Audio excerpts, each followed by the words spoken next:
Oh, wow. It looks even nicer than on the website. Yeah, these things are really tall because of people like you, you know. Hey, Inky, bars for your game, right? I throw Damien a thumbs up. It's all paid for, amigo, with a little help from Lizardos. Awesome! Damien's already pulled out 2 glass bottles of cola from the tiny fridge. Using his tooth like that was impressive, not gonna lie, but he'll probably chip and lose one in the short term. He cracks a second open on... This is how you crack your teeth. You don't fucking do that. For you, he gestures at this bottle as if I'd like one. Sure. Careful you don't spill on the painting. Where is it? If even a drop lands on it, I will murder all you. Yeah, of course. Can I see it? No. No one lays an eye until we have set up in the memorial room. I promised myself that. Whoa! You made a painting without even looking at it? Well, she did.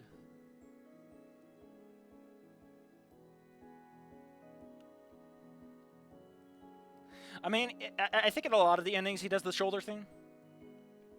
I don't know what to say. Can I point something out? Is it me or does Liz's body look different? I don't know what it is, but something about Liz's proportions seem a little off. Maybe it's because we don't see them with legs all that much, but they look so weird now that I'm actually looking at them. It's probably because we don't see them with the legs too often, because they're always cut off at the waist. She did. Wow. Oh, shut up, both of you. I lean back into the plush seating, letting my arm rest over Olivia's shoulders. She leans her head against my shoulder in response, a low coo escaping from her mouth. The skyline of Volca Eldira is painted in an even glow, so you relax the low rumbling of asphalt on rubber. The Christmas lights dance and flicker across the face of the buildings, turning what would have been an otherwise bland-colored palette into something more vibrant. The whole ride there was shared drinks and stories of the past semester. It's like the party's... You talk to these people at lunch every day, Inco. I don't think you have too much to share. Like, this is why you have a cast of characters that isn't, like, 3 people and they all share the same table. You know, you have that little mix-up of, like, oh, you know, this is that person. You didn't know them, but I don't know. You know, because you can have that little mingle scene. I don't know. It just feels a little goofy. Although I guess this is the perfect time to talk about completely insignificant events that don't mean anything, because, you know, you got the fucking time for it. I heard they got a big-name disc jockey this year. Don't call him a disc jockey. It's DJ! I can't wait to dance. I've been dying to check out the buffet they've been posting about on the school website. I heard they got a whole cow carcass. I didn't know you checked that. Special occasion. They got everything tonight, man. You name it. Burgers, pasta, steak, tacos, cakes, and even some of those yummy leaves for Liz. I'm glad you thought of me. I'll be gunning for the buffet room first thing. I'll be honest. I want to say, like, Liz should... But I think at this point, Liz knows what she's getting. It's like, yeah, he's going to go for the buffet first. I'll always be second to the buffet. You guys will be joining us for dinner, right? Maybe, but first, I want to get this painting on display as soon as possible. You know, get it out of your head so you can focus on the evening. Thanks for helping me on this, Inco. I smile and squeeze Olivia's hand, and she squeezes back. That's not my hand. I know.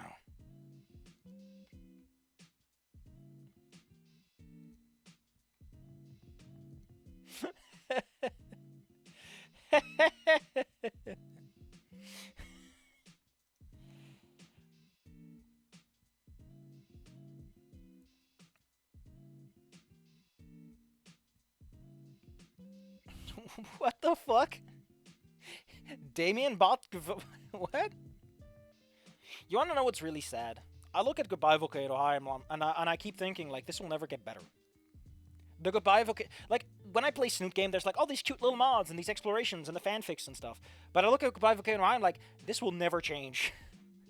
Anyone who's a fan of this will not go to fanfiction.net or AO3 because they're fucking dogpiled by the Snoot Game people. Like, this is what it is and what it will always be. I love it when people post really interesting looking posts and it's like, no one here speaks this language, my man. Ugh.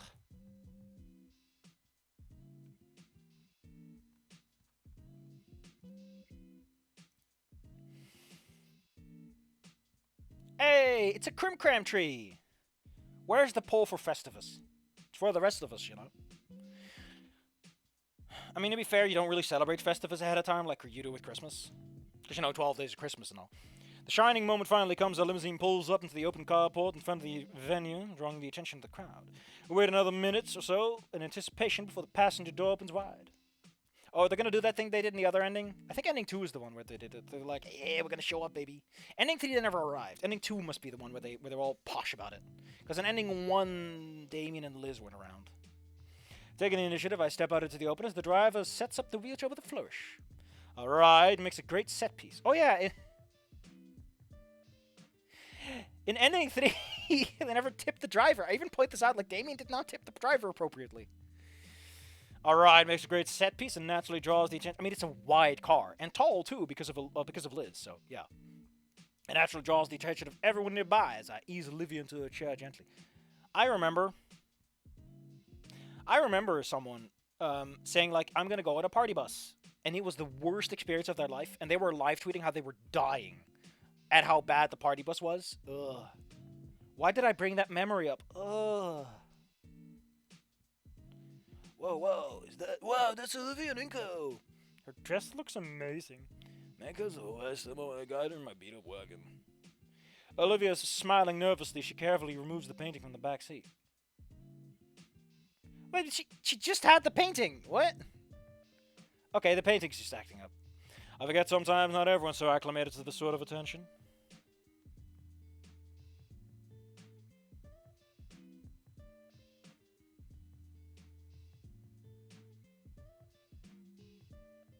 Fair. Good evening, sirs, madams. I thank the driver before we make our way to the entrance. A decorative red carpet stretches from the driveway right into the venue, giving our walk inside a sense of glamour. As we approach the sign-in table, a sizable line of our public goes look our way. Figures. Well, I'm an organizer. With the painting for the memorial, guess you are too, sort of. What's that mean? We can just waltz right in. Sweet! Circumnavigating the line, we see a familiar blue dino handling the sign in and looking exceptionally exhausted. Though he smiles as usual when he sees us, shifting eyes and rapid finger tapping indicate otherwise. Hey, you guys, you've made it. And in a limo no less. Again, motherfucker has resting bitch face. I don't know what it is. Gotta travel in style. I couldn't agree more. Ben makes eye contact with Olivia. And it's nice to see you up and about again, Olivia. Okay, I didn't, You fool! Hey, man. The tired teen double takes. Clearly surprised that Olivia actually replied to him at all. Damien takes a moment to scribble a bit on the clipboard that Ben was holding. You alright? We're signed in. Come on, Liz! Oh, dear. Her head. Ben became Ben Potter. What? Ben clears his throat, as though to dislodge the shock clogging his airway from Olivia speaking to him. There's a line, Inco. Stop keeping it up. How have you been? Olivia scans him over briefly. I'm holding together, okay. I feel as though making this has really helped. I would have liked for you to come to see this, but... I mean, it took you the entire fucking winter when he wasn't dead. This was never going to get done in time. There's now motions down from the frame she's clutching tightly to. A heavy breath escapes Ben as his shoulders sag. Yeah, He sucks back in that breath, squaring his shoulders. I'm sure he's happy with it already, Olivia. My date looks down at her lap, eyes shut tight. But she has a soft smile and nods. We've got to keep the line moving. Don't want to keep everyone waiting out in the cold. Right. He hands us a clipboard along with a pen. Olivia and I sign in, and we hand it back to Ben. There's such an awkwardness to how often this uses the names, but I guess it's because it's a visual novel and you kind of have to repeat that kind of stuff. Whereas in an actual book, you would probably want to avoid just naming the same characters over and over again. I mean, my problem is exacerbated by the fact that you constantly have these fucking names hovering over text boxes. It's like, we get it. Great, you're all set. Thanks, Ben. Of course, enjoy the night. I offer Ben a slight wave as Olivia and I continue forward. The memorial room is probably in one of the side halls. Should have given us a map. It helps to have a map, you know. It won't be that hard to find. Olivia smirks as I take the head and let her hold the covered piece of art closely. Just as I predicted, the memorial room isn't too hard to find. It's a smaller room well lit with little furniture. On the far end, a framed picture of Yada Khan and some of his old pictures from his classroom. Some from him and some from his students. There's a few other students here paying their respects. Olivia taps my wrist with the tail and I let go. I walk alongside her as we approach the portrait. I wonder when this was taken. Can't have been too long ago. It looks just like he did earlier this year. Olivia rolls up to the memorial, still clutching the covered art piece. Is there an easel around here or something? I was told there'd be one.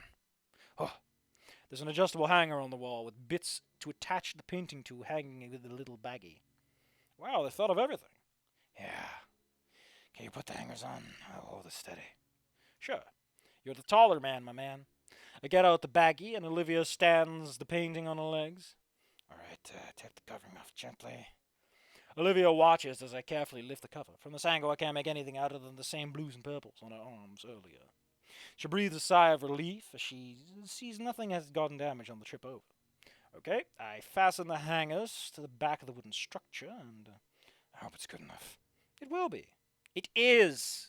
Not it will be, it is. Done. Wow, that is... I mean, funnily enough, I like this more than the other two paintings that are attributed to her. Because the contest painting looks like they phoned it in, and the one on the wall in the demo looks like demo art. But this is just a really cool painting. I'm digging it. Although it makes sense she would have gotten better over time, I guess.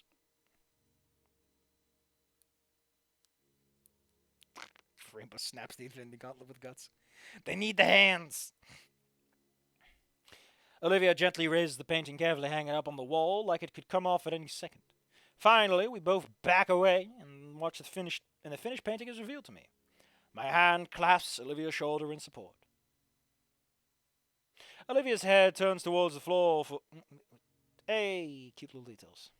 Olivia's head turns towards the floor for a few moments before a smile curls on her face. Finally, I can appraise the painting fully. Yeah, it's just a nice painting. Not phoned in like the contest one. I mean, to be fair, the contest one is just a plot point.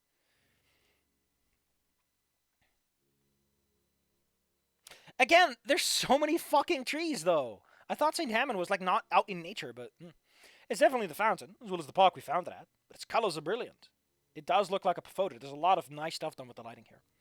Exuding a heat to it with warmer colors than Olivia's used in the past. Oh, that's also mentioned in the ending, too. Where previous works had always had a dreamlike quality to them, this one brings the warmth of the sun to mind, as if you were basking in the sun's light during summer. But it's winter.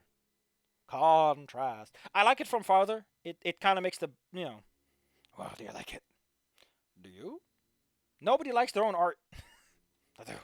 I'm proud of it. I was going to say something about how my opinion didn't matter if you did, but that's the better answer. I'm also proud of it. It's beautiful. You completely knocked it out of the park. No, I didn't, Inco. I drew the park. That's the point. I'm sorry. I keep forgetting you're autistic. I think we did. We? Yeah. Without you, I don't really know if I could have finished it. Silvery grey irises turned from the new painting and focused entirely on the portrait at the center of the display. While the sound of the dance is still in the background, the pervading silence within the room overshadows it. Olivia's gloved hand covers mine and still shits on her shoulder. Standing before our teacher's mural, I bow my head, offering him quiet thoughts. Thanking him for teaching me, for being more than a teacher, but a friend. Putting me to child labor. And for looking after the girl I fell in love with. He's like a dad, you get it? When I open my eyes, I see that Olivia's head still bowed forward. A single droplet seeps from the corner of her eye. I gently wipe it away with my thumb before it can possibly drip down on her dress. She's a neck thing. It would probably go down there, if anything. Or on her chest. Inco, the dress is like 90 degrees down her boobs. It's not going to fall on the dress. It's not how physics work. She smiles in gratitude after with her eyes open. Although, to be fair, because dinosaurs are cold-blooded, apparently, they wouldn't be as warm as humans, so it wouldn't evaporate as quickly. Olivia? I'm okay, Inco. Automatically following her, she spins her chair around. Olivia faces towards the doors. Come on, I gotta head towards the buffet. Why? I'm sure they have an... Damien's gonna steal the good stuff, though. There's probably more students, considering how how lunch plays out most of the time. She turns a wry smile my way and speeds up a wheeling. I doubt Damien could, but I can imagine him trying. Olivia becomes a veritable plow, uncaring for the other party goers as she leads us towards the buffet. It's not too far, but thankfully no one actually ended up being run down by her. And for all the sour look she was receiving, Olivia didn't care. Her attention was focused solely on what lay before her. Man, it's all busy here now. There's people here.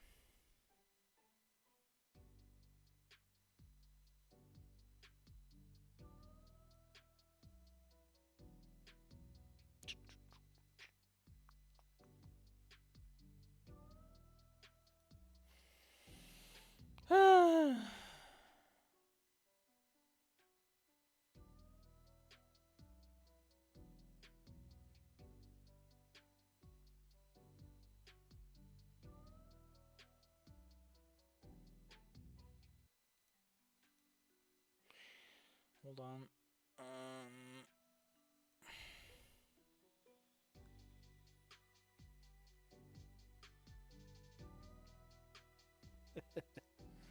Alright. Cafeteria isn't far away. Tables line the area, some for seating and others for containing nothing but food. It smells so good. I've already grabbed a pair of trays from nearby, along with 2 sets of utensils. Olivia motions to a seat, but I shake my head. Let me handle the food. Why? So you can actually move. You're putting your dress at wrist, trying to hold the tray and keep up with the line. With a roll of her eyes and a sigh, her hand drops back down to her armrest. Fine. Olivia drew herself just outside the line, scoping out particular dishes that she wanted. I think we're going to cut here